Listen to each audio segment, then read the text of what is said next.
அறுத்து எரி. கற்பப்பை உனக்கு எதுக்கு? உங்க அம்மா ஈவேராவை பெத்த அம்மா அதை செஞ்சிருந்தாங்கன்னா இந்நேரம் இந்த ஈவேரா தலைவலி எங்களுக்கு இருந்திருக்காங்க. நீங்க ஈவேராங்க அம்மா கர்ப்பப்பை எடுத்திருந்தா உங்க அண்ணனான சீமான் இன்னைக்கு தேவடியா பையங்கிற பேரோடு வாழ்ந்துட்டு இருந்திருப்பான்.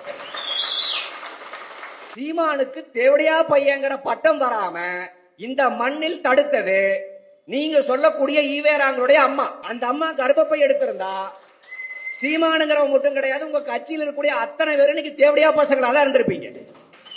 நல்ல அப்பனுக்கு நீங்க பிறந்திருந்தீங்கன்னா நாளைக்கு சீமான அறிவிக்கிட்டோம், தம்பிகளே எங்கோட நாளைக்கு ஜெயிலுக்கு வருவதற்கு தயாரா, 3 ஆண்டுகள் ஜெயில இருக்கணும், எங்கோட சிறைக்கு வருவதற்கு தயாரா அப்படின்னு சீமான ஒரு அழைப்பு விடுத்தா சீமானோட பொண்டாட்டியோட போக மாட்டான். சீமானோட பொண்டாட்டியே நீ வேணா போடா தேவடியா பையா அப்படின்னு சொல்லிட்டு